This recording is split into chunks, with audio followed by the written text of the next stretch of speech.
Okay, we're on to our second story of courage for today.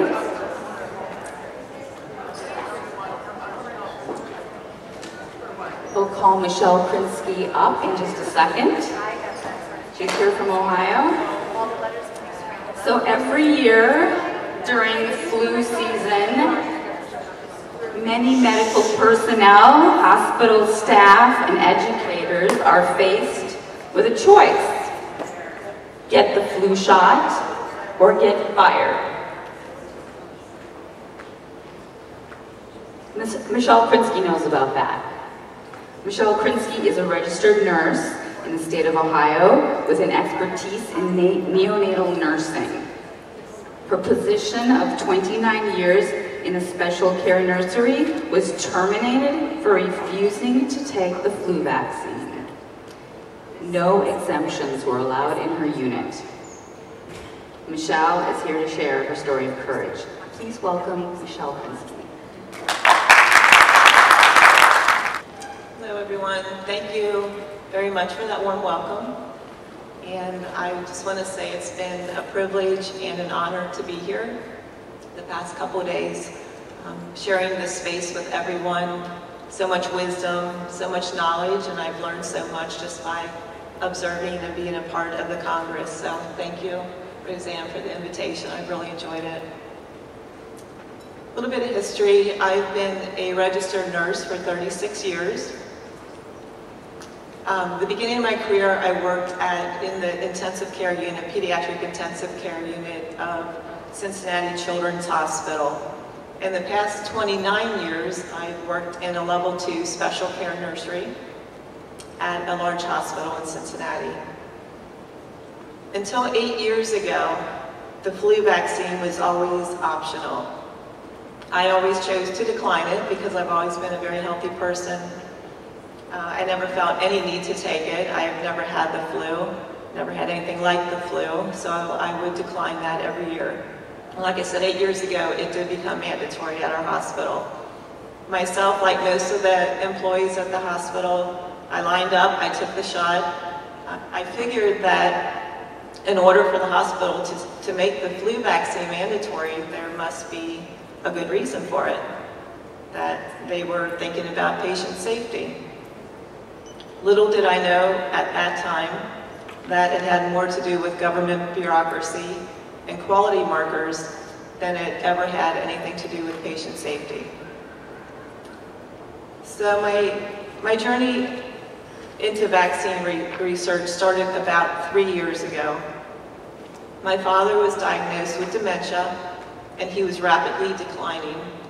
And I started reading a lot of articles about brain-related health issues and the potential reasons for developing dementia. My grandfather had already also passed away from dementia, so there was a strong genetic link in our family, and I wanted to learn as much as I could about that. So when I started reading articles about dementia, the studies that stood out to me were the studies about mercury and aluminum and their neurotoxicity. Those studies took me to vaccine research because, of course, vaccines also contain heavy metals. So it was just interesting how starting to look into brain issues in dementia led me to vaccine research. I was intrigued by all the research, what I was finding about the heavy metals in the vaccines. And of course, at the time, and still today, there's mercury in the flu vaccine in the multi-dose vials. And I started reading about that, and of course, that caused me a lot of concern. I did read one study by Hugh Fudenberg that stated if you take a flu shot with mercury 5 years in a row, you would be at a 10 times greater risk for developing dementia. At the time, I was like, oh my gosh, I've already had 6 flu shots in a row, going on year 7. And that information just kind of floored me and led me to further research on the flu vaccine. Up until that point in time, I really had very little knowledge on vaccines. I was, in the healthcare profession, I was a nurse in the special care nursery. Unfortunately, I was vaccinating babies with little knowledge, along with the rest of my coworkers and the physicians I worked with. I know so much more now since this experience has happened to me, especially related to the Hep B vaccine that we use on a routine basis on babies in special care nursery. So this has all spurred me to further research and to help inform and educate my coworkers and others that remain in that field of nursing. So about the same time I was doing all this research on dementia, looking into the flu vaccine, looking at the heavy metal issues, I also had another change in lifestyle for myself, and this all happened about the same time. I've had a lifelong passion and love for animals and a lifetime of animal advocacy. And this led me to adopt the tenets of ahimsa, or non-harm. Non-harm to other sentient beings, and also a life of non-harm or non-injury to self. I had been vegetarian most of my life, but with my increasing awareness of the horrors of industrialized farming, I decided to become vegan. I began eating an organic plant-based diet and eliminated all toxins from my diet and my environment to the best of my knowledge.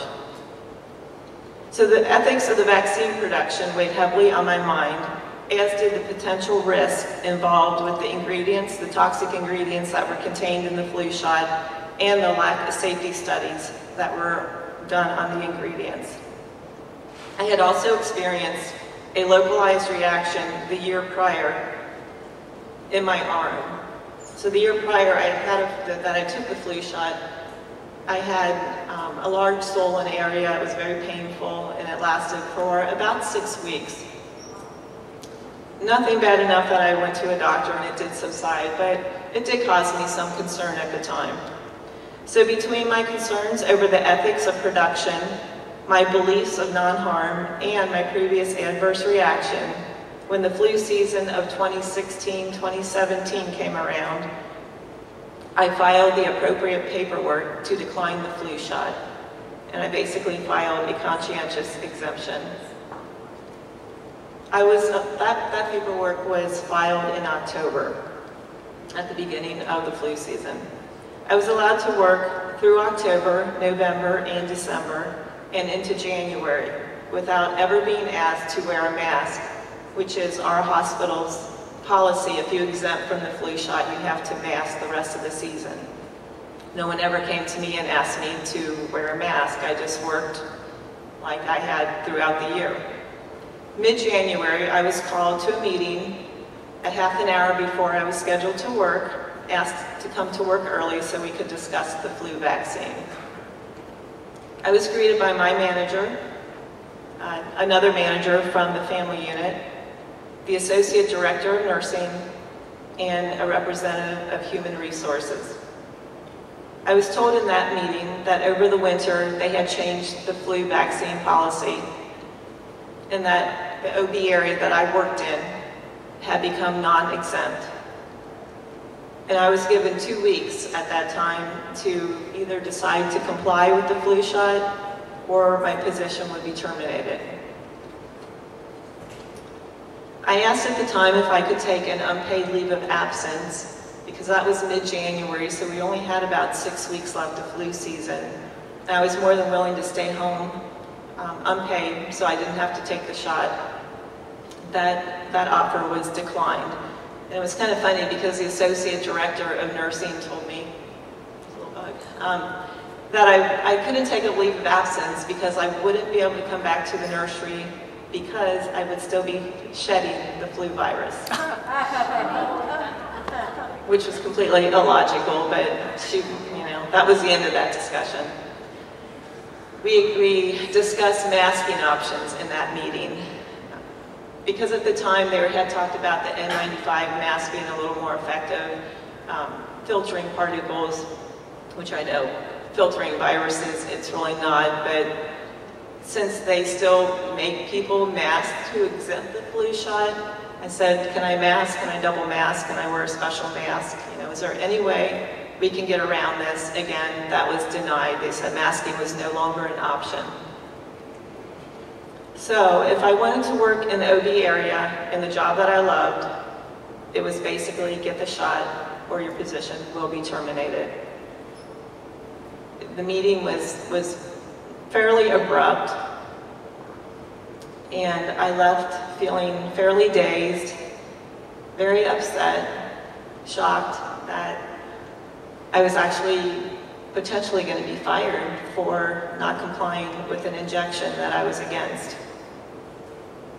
And at that time, I was completely unaware of my rights.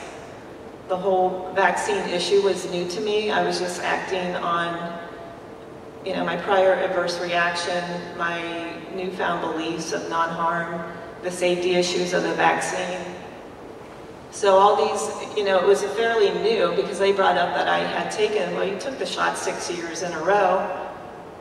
Well, can't we evolve? Can't our ideas, our practices, our thoughts, our beliefs change year to year? Yes, I did take it 6 years in a row, but I feel differently now, and I would like to not have to take it. So I left that meeting, like I said, very upset. I have been a dedicated employee at that hospital with a good work record, a healthy person that never called in sick. I love my job, dedicated to the babies I took care of, enjoyed working with the families, teaching.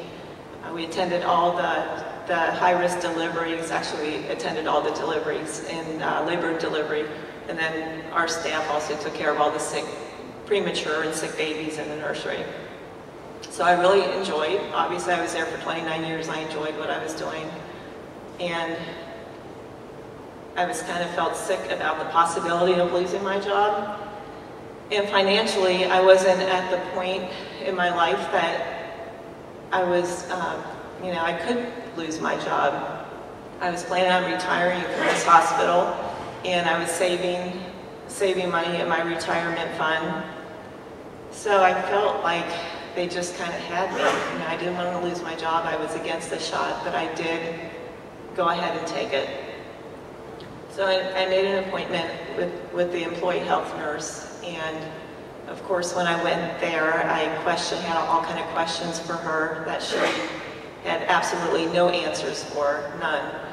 And I asked for the vaccine insert, which I took home and highlighted and studied, but I did take the shot. So I took the shot on a Friday, knowing that the following week I would be on vacation, and also knowing that previous years that I took the flu vaccine, I felt a little yucky, not horribly ill, but just a little sick, as most of my coworkers also would get a little sick after it. And actually a lot of my coworkers ended up getting respiratory infections the same week they would get their flu shot.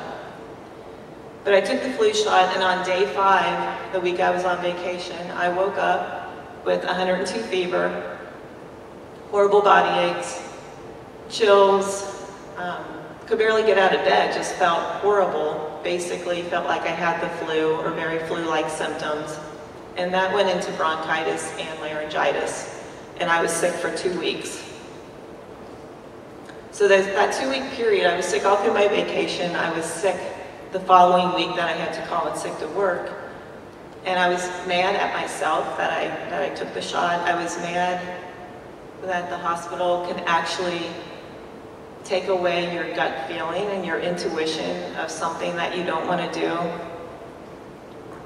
Something that you just feel like it's not right, and that something may happen if you take it. They take that away from you and basically just offer coerced choice.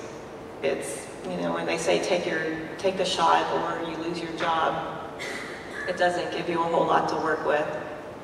So I was sort of upset with myself that I had gone along with it. But after being so sick with that flu shot, I decided that that would be the last time I would take the flu vaccine. The months came and went, so that was the end of January 2017. So the months came and went, and before I knew it, the flu clinics began again for the next flu season, which was October of 2017. So I just had a shot in January, then I had to take the shot again the following fall. So the closer it got, I started dreading, and thinking, okay, so I know what happened last year, what am I going to do? And I threw myself into, again, just studying, researching, trying to become as knowledgeable as I could about the flu vaccine. And there were a couple of different staff meetings that we had our director of nursing along with my manager and some of the other nursing administration, some meetings they were at. I brought up my concerns again about the flu shot. I had with me the highlighted insert from the flu vaccine. And of course, I asked them, nursing administration, my manager, have you guys ever looked at a flu vaccine insert? Of course, just blank looks from all of them. No one had ever looked at a flu vaccine insert. No one was aware of the ingredients. They, like myself, previously thought it was a little flu antigen and flu virus antigen and some saline. And most people think it's no big deal. What's the big deal about a flu shot? They don't realize the other ingredients, a long list of other potentially toxic ingredients that are in that shot. So I asked them, questioned them about different things on the insert. I asked them if they were aware of the different risks. Basically just talked and went over again my concerns. They were completely unaware. And at those meetings, they just told me it was a condition of my employment, and not much discussion. It was just, again, you have to take it.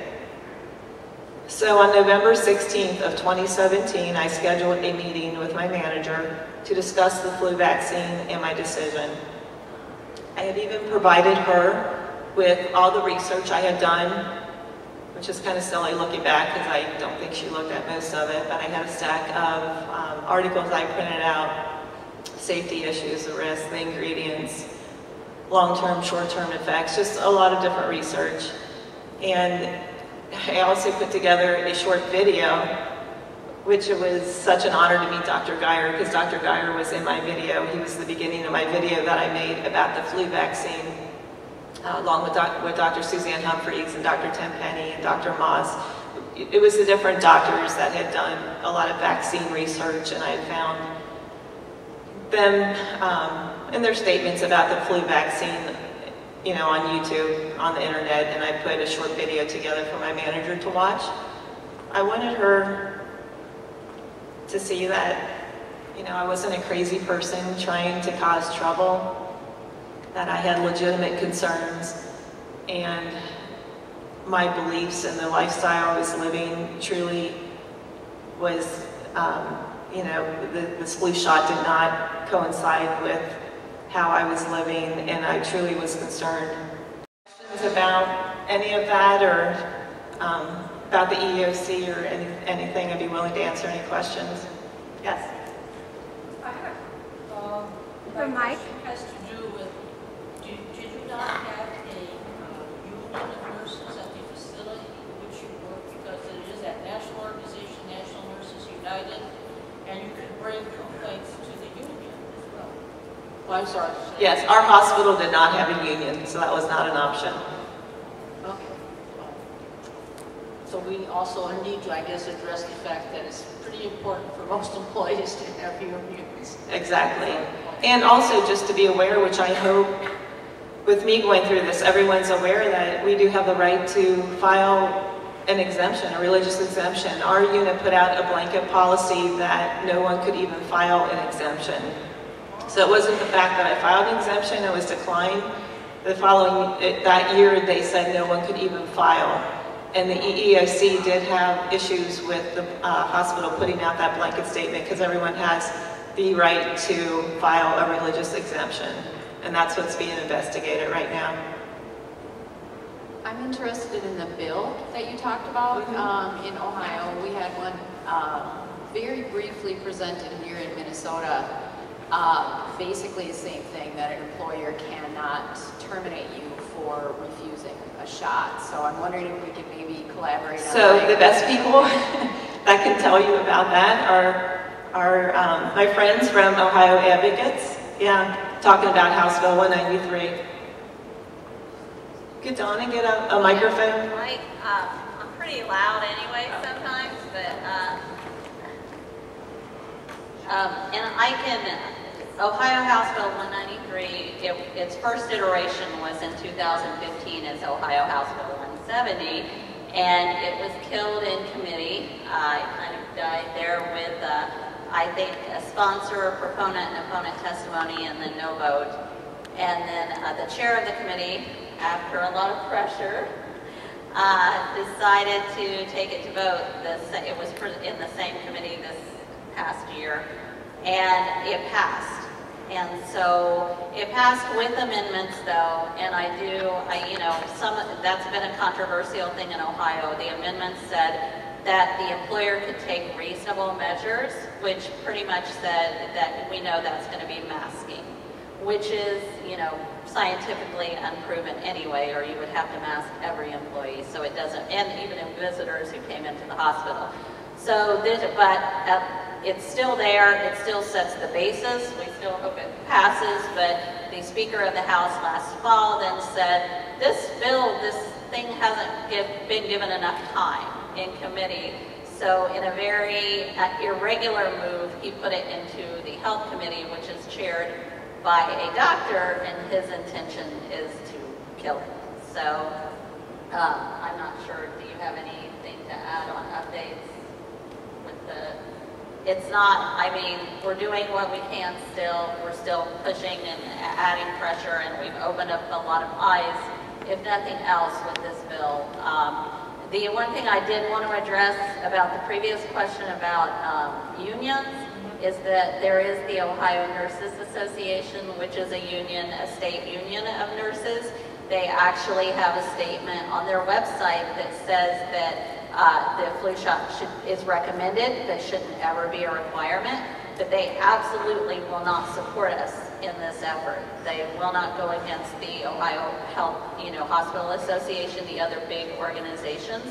The other thing is that sometimes in some hospitals, O&A nurses can magically get exemptions, but not have to wear masks. But the other nurses who get regular exemptions have to be masked, or they don't even get exemptions. So the union's a little bit of a tricky issue there, but we definitely do think more employees need to stand up for their rights. They've got to do it, or it's not going to get better. So. Thank you, Donna. And that was my point too. If the unit I worked in was fairly small, 25 to 30 employees, and many of my coworkers had the same concerns I did, but of course were afraid to lose their jobs.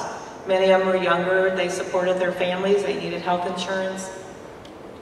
And I tried to tell them at the time, if half of our unit stood up to this, they're not going to fire everybody. They're going to have to come up with some different conclusions to this.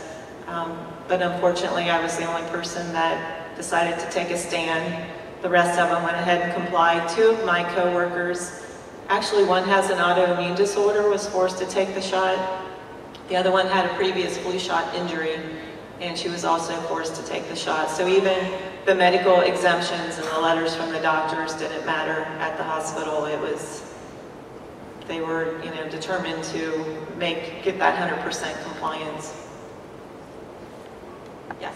Did you ever dig to find out where the incentivizing of the 100% compliance enough? We know where it comes from, but were you able to document? So I have a good idea, again, from my friends from Ohio Advocates and Ohio Health Freedom. I've learned a lot. They are the knowledgeable ones on the vaccines and what I've learned about reimbursements and penalties. Do you want to address that, Donna or Michelle?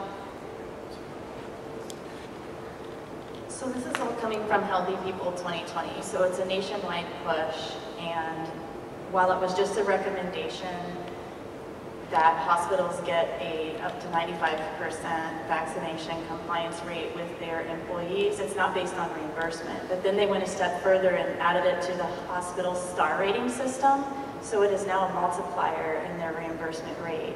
So if they don't get a certain percentage of their employees vaccinated, they compare them to hospitals around them in the area and also nationwide, and then they retract their points based on their vaccination rate, and then that will subtract from their reimbursement. But I really do think that if the hospital is depending on their employee vaccination rate in order to get their star rating system up, they have other major problems that are going on. So Maine actually has one of the most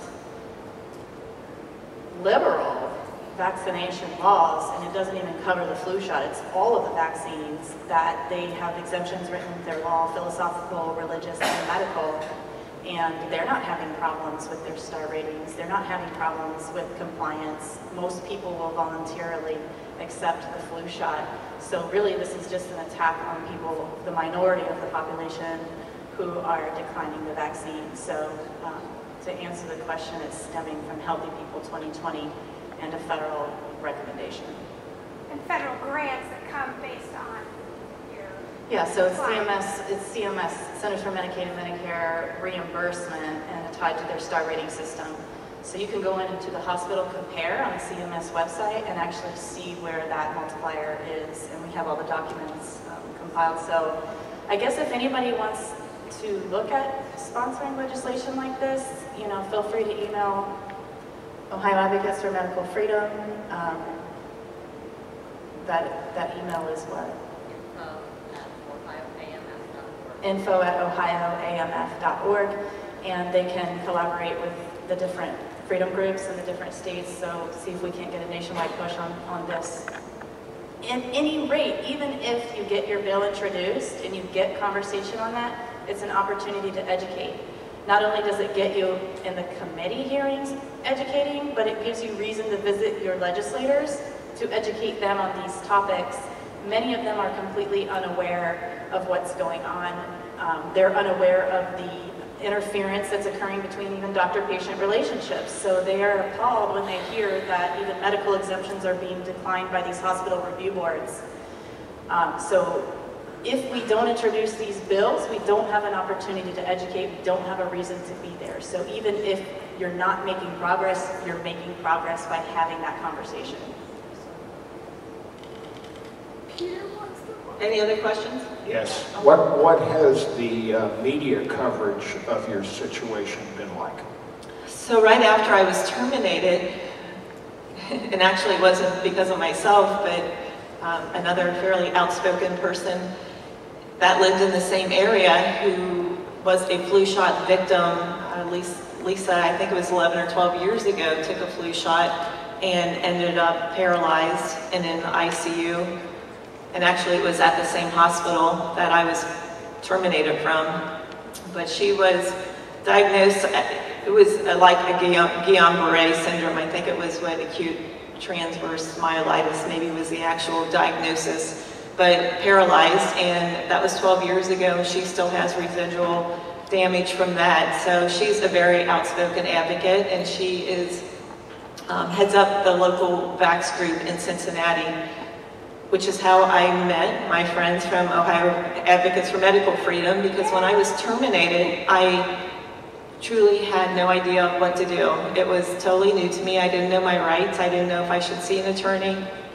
I didn't know what to do. So another person from the hospital told me about this vaccine group that my friend who had been vaccine injured headed up. So I contacted her. She's very vocal, very outspoken. She does a great job. And she actually called one of the news stations and thought they'd be interested that a nurse was fired, a local nurse was fired for this reason. So I said, will you please do the interview with me? And she did. So we got one news story, and then the following day, because the other news stations saw that local media coverage, I got a call at 9 o'clock the next morning from a different news station saying, we're on our way, we'll be at your driveway in 10 minutes to interview you. I'm in my pajamas, like feeding all my dogs. I said, please don't show up in my driveway in 10 minutes. Yeah, I'll do an interview if we can make it a little bit later in the afternoon. So I called Lisa, and the two of us, again, did that interview for a different news station. That interview went a little better. They were more receptive. The journalist who did that did a much better interview. And then I have been on a couple radio shows. Michelle's been on, was it two different radio shows. with Lisa, the Guillain-Barré survivor, myself, and Michelle Cotterman. We've done a few radio shows, and I think that's it. So it was right after I was terminated. They seemed interested in that story, but things have kind of died down since then. One more question. Yes. You mentioned that you worked in a special needs nursery and were administering Hep B vaccines to newborns, I'm assuming preemies, some of them maybe not so healthy. Did you have any experience with parents asking to decline those vaccines? Yes. To the hospital, and are the doctors receptive to that? What happened? We're hearing reports about people being referred to Child Protective Services, and just wondered what your experience was. So I have a whole new perspective, obviously, on all vaccines in general, and looking back to my 29 years of vaccinating infants brings me much concern, and I think about it a lot. But as I tell people all the time, you don't know what you don't know, and the healthcare workers, we truly, as nurses, I'm speaking for myself and most of my other co-workers, we were not educated on vaccines in nursing school. I truly believe most of the physicians, I know the physicians I worked with aren't truly educated on vaccines. They follow the recommended schedule. And for us in the nursery, in the special care nursery, Hep B was the vaccine we would give. It was part of a standing order. We would attend deliveries, we would go back, and babies would get their vitamin K and they would get their Hep B vaccine. Now, we always gave parents an information sheet. I would not consider it true informed consent because these mothers just had babies, and the last thing they really cared about was going over a vaccine paper. But at our hospital, it was never pushed.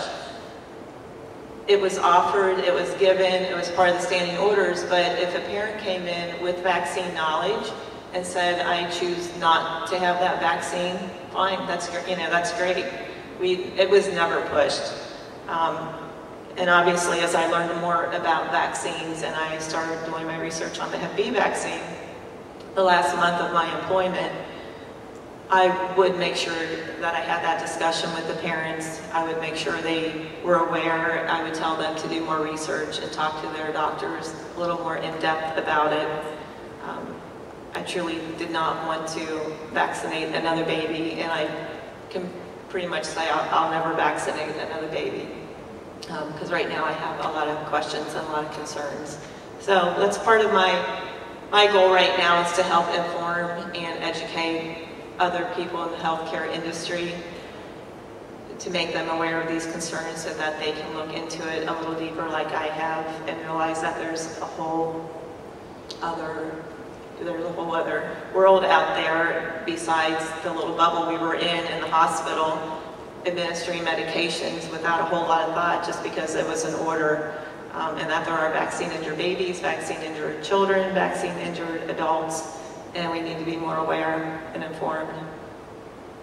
I have a question. A minute or not? Judy gets to break the rules. So the organization Nurses Against Mandatory Vaccinations, is that still active, or are they out there educating nurses? Or? I believe it is. I mean, I looked into all those groups when I was first terminated. They were down for a while, but they restarted. I don't know if they're in full. They were attacked quite a bit. Like the mainstream medicine went after anyone involved in that organization, and they were attacked quite a bit. But I know that they restarted. I don't know how. I think they might be more low-key now. They're not going to go as strong, unfortunately. All right, thank you, everybody. Thank you.